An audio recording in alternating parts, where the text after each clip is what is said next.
All right, so the power of collecting data, quantitative data on both independent and dependent variable, is that we can make a coordinate graph of our data and try to understand what's happening by looking for patterns on the data table or on the graph. We can see patterns on the data table. You know, we can see there's clearly some kind of repeating pattern here. This one's a little harder to see, but we're going to hopefully see a pattern there too when we graph it. Now, you should have two pieces of paper that are going to be useful for this. I've tried to link them so you can print them if you don't have them. But if you there's always an option to just draw the data table on a piece of graph paper, which I think you could probably print off anywhere. It works out so that you want, again, the bottom is going to be for mass or speed, and it's always going between 10 and 40. So I just set this up here, as you can see. And this axis is always going between 0 and 400.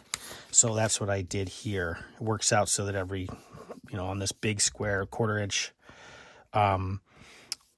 graph paper, it's every line is 10 and works out so that you get 200, 300, and 400, like so. And then down here I did every 3 because I went up by 5s. I don't need to estimate it between, so I went up by 5s on the bottom. But again, this is going to be easier if you have the sort of the templated graph. So now we're just going to graph these, and when I say graph, we're not making a bar graph. We're making what's called a coordinate point graph, and it's a little like basically drawing or doing Battleship if you've ever played Battleship. We're going to start with mass. So I've got the mass graph in front of me.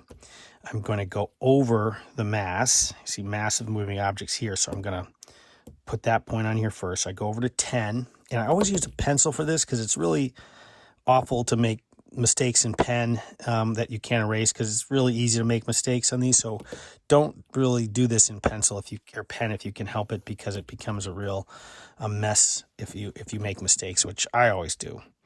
All right, so we're going to go over 10 and we have to go up 25. So here each line is worth 10, right? There's 10 of those lines, 10, 20, 30, 40, 50, 60, 70, 80, 90, 100. So we have to go up to 25 here. So it's this is 10, this is 20, and this is 30. So it's going to be in between those 2 points. And I'm just going to put a nice little dark point there. So I've taken care of that data point, those 2 coordinate points. You don't have to put the numbers here. We're not going to draw any lines. We're going to just graph for now. Okay, now we're going to go up to 15. So we're going to count over here, 1, 2, 3, 4, 5.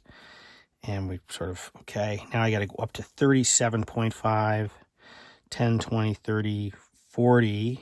So it's going to be under 40 because it's 37.5. It's going to be right about there. All right, so I've taken care of that data point. Now I'm going to take care of this one. I'm going to go over to 20. Nice line here. And I got to go up to 50. That's going to be quite easy because it's only 5 of these. 1, 2, 3, 4, 5. It's going to be right on the line in both cases. Nice job. So follow along and do this on yours. Now I'm going up over 25, up 62. So I go over 25 and I go up to 60, and 62 is just going to be above that line like so. Now I'm going to do this one, go up over 30, up 75. That's going to be all the way up here. There's 60, 70, there's 80. So it's going to be halfway between 70 and 80. That's where our point's going to go. Now I've done 87.5. And now I'm going to do 40. Wait a minute. Oh, I got to do 30. Wait a minute. Yeah, that's 75. Sorry. That's 75. Yeah, that's 75. I got to go up the next one, which is 87. So I got to go here. See what I mean by making mistakes? This is 35. I'm going to go up 87. Right, there's 35. Up 87. There's 80. There's 90. So it's going to be somewhere right about there between 80 and 90. All right, that's taken care of. Now I'm going to go to 40. 40 is all the way up at 100. So I got this nice set of coordinate points for the mass graph. Okay, so I'm done with that. Put this aside. Make sure your name's on it. Now we're going to do the speed graph.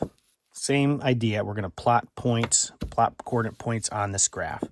So we're going to go over 10 and up 25. That's actually in the same spot as the other graph, so that's easy to find. I'm going to go up 15, and this one's all the way up. Remember, 15's here, up 56. There's 50. There's 60, so it's right about halfway in between 50 and 60. All right, that's taking care of that one. Now we're going to do 20, go up 20. It's going to be all the way up here at 100. So we can see it's got a different quality than the original graph we had, which we'll look back on in a second. So we took care of these 3 points. Now we're going to do 25. We're going to go over 25, and we're going to go up 156. That's way up here. That's right, 1, 2, 3, that's 10, 110, 120, 30, 40, 150, 100, it's 160, so it's going to be halfway in between that. There's our 156. Check that off.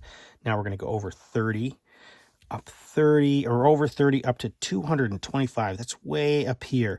10, 20, 30, so we want 225. There's 220, there's 230, so it's going to be halfway in between there. Now we're going to do 35. Okay, we're going to go over 35, and we're going to go up 306. Well, it's way up here. It's not going to be 310.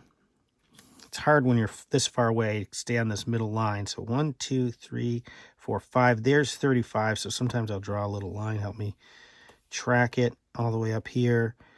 And 306 is going to be right about here. And then our last point's going to be 400, 40 and 400. So it's going to go all the way here and all the way to the top. Look at that, right in the bottom corner, or the tippy top corner. So now we've got we've got graphs of both of our data. Our varying speed, keeping mass fixed, which is what this one is, and this one is varying mass but keeping speed the same. And look at how different those two graphs are. So that's what we're going to work on after you've got these two done.